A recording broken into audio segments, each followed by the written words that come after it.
네, 주식을 사기 위해서 대기하고 있는 자금, 이 고객 예탁금이 최근 크게 급증하고 있다고 합니다. 보이기에는 굉장히 좋은 재료인데요. 전문가들의 분석은 왠지 갸우뚱하게 하고 있습니다. 정경준 기자가 보도합니다. 증시 대기자금인 고객 예탁금.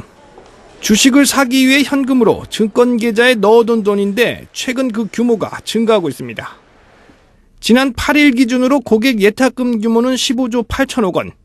지난달에 비해 1조 원이 늘었으며 불과 2달 전과 비교해서는 2조 원 이상 급증했습니다. 반면 마땅한 투자처를 찾지 못했을 때 잠시 자금을 묻어두는 종합자산관리계좌 즉 CMA 잔고는 최근 들어 감소 추세를 보이고 있습니다. 5월 현재 41조 1천억 원 규모로 지난달 대비 6천억 원가량 줄었으며 지난 3월과 비교해선 1조 원 가까이 빠졌습니다. 개인 투자자들의 부동자금의 본격적인 국내 증시 유입이 기대되는 대목입니다. 그러나 최근 개인 투자자들의 상황이 수급 측면상 국내 증시의 레벨업으로 이어지기에는 한계가 있다는 게 전문가들의 분석입니다. 4월 말 이후에 개인 투자자들이 1조 원 이상 거래소 시장에서 순매수를 하고 있는 상황인데요.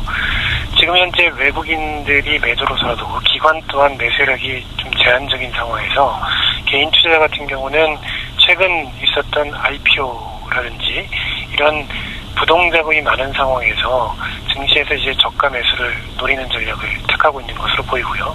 다만 과거 패턴을 보면 개인 투자자들이 적극적인 매수를 통해서 지수가 추세적으로 올라간 적이 별로 없었기 때문에 박스권 하단에서의 일시적인 흐름의 가능성이 높다라고. 개인 투자 자금의 상당수는 박스권 장세에서의 치고 빠지기식, 즉 저가 매수를 노린 전략의 일환인데다가 기업 공개 시장의 대여금 매물 출현에 따른 차익 실현을 염두에 둔 성격의 측면이 크다는 설명입니다. 실제 최근 진행된 BGF 리테일 공모주 청약에 청약 증거금만 4조 6천억 원이 몰렸습니다. 또 통상적으로 10 내지 20% 할인 발행되는 일부 기업의 유상증자에도 개인 투자자들이 대거 몰리면서 치열한 경쟁이 펼쳐지기도 했습니다. 개인 투자 자금 상당수가 단기 차익을 노린 투자에 집중되고 있는 모습이라는 설명인데 개인 부동자금의 증시로의 실질적이고 본격적인 유입 여부는 좀 더 지켜봐야 할 것으로 보입니다. 한국경제TV 정경준입니다. 네, 자세한 내용 증권팀의 신동호 기자와 함께 나눠보겠습니다. 신 기자, 지금 고객 예탁금이 크게 증가하고 있는 건 사실이죠? 예, 맞습니다. 고객 예탁금 이제 꾸준히 증가하고 있는 상태인데요. 또 비슷한 맥락에서 봤었을 때 시장이 화랑을 할 것을 예상을 해서 미리 증권사가 주식 거래에 필요한 매매 대금을 개인들에게 빌려주는 신용융자 잔액도 꾸준히 늘고 있는 상태입니다. 예. 신용융자 잔액은 지난 4월 30일 기준 4조 9천억 원을 기록을 했고요.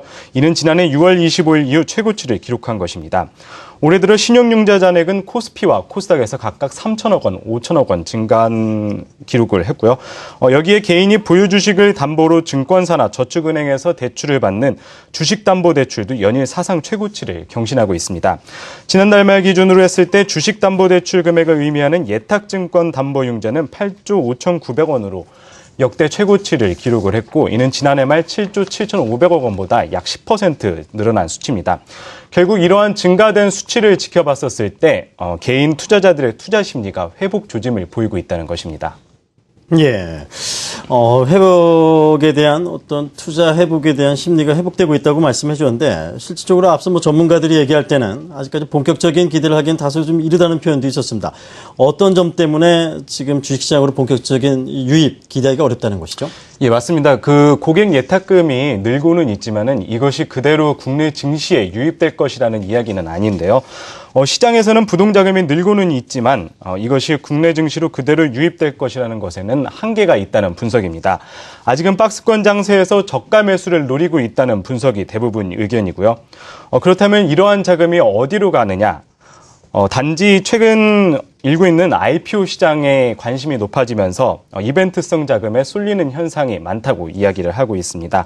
예. 특히 올해 최대어로 꼽히는 앞에 말씀드렸듯이 BGF 리테일에만 청약 증거금에 4조 5천억 원의 자금이 몰렸고요. 앞서 오이솔루션의 경우에는 청약 경쟁률에 1253대 1이라는 경이적인 경쟁률을 기록하기도 했습니다. 또 유상증자를 위한 청약에도 경쟁률이 치열한 모습을 보이고 있습니다. YG 엔터테인먼트의 일반 공모 유상증자를 위해 청약을 한 결과에는 발행 예정 주식수의 700배가 넘는 청약이 몰리기도 했습니다.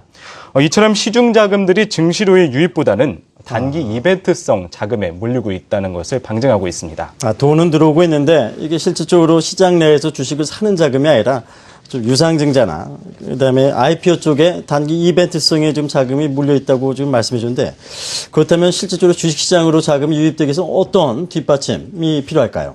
예, 맞습니다. 아직 국내로의 증시로 자금이 유입되지 않는 만큼 우선 뒷받침돼야 한다는 게 있어야 한다는 게 이제 전문가들의 의견인데요. 우선 미국과 유럽 등 글로벌 경기 회복 기대감이 우선돼야 한다는 것입니다. 특히 미국 경기 정상화에 대한 관심이 높아지고 있는데요. 다행히 최근 미국 공급관리자협회 제조업 지수가 3개월 연속 상승하고 경기 서프라이 지수도 개선되는 등 미국 경기가 정상 수준으로 복귀할 것이라는 신뢰가 높아지고 있습니다. 이와 맞물려서 기업 실적이 좋아지는 등 국내 시장 환경도 뒷받침돼야 한다는 의견이 나오고 있습니다. 또 이런 연장선상에서 봤었을 때 우리 시장에서 외국인의 수급 측면을 중요시하게 살펴봐야 한다는 의견입니다. 이달 들어 매수세를 이어오던 외국인의 투자 기조가 매도세로 전환했는데요.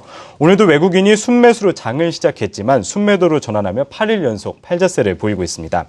코스피는 1950선 이하로 하락하면서 박스권 돌파 시기도 미뤄지기도 했습니다. 외국인이 조금만 발을 빼도 시장이 휘청하는 만큼 우리 증시의 외국인 의존도가 높다는 것을 알 수 있는데요. 결국 코스피의 상승과 하락은 외국인들의 투자 기조에 따라 좀 많이 영향을 받는다는 것을 알 수 있습니다. 수급 측면상 외국인의 매수가 뒷받침돼야 국내 증시의 레벨업이 이어지고 또 여기에 시장의 부동자금이 증시로 유입되는 계기가 될 수 있다는 것입니다. 예, 여전히 이 외국인이나 유럽 쪽이나 미국 쪽의 글로벌 경기 회복 관건이 시장으로서의 개인 투자가들의 자금을 유입시키는 촉발제가 될 것이라는 분석이었습니다. 답답은 하네요. 예, 오늘 신동호 기자 함께했습니다. 고맙습니다.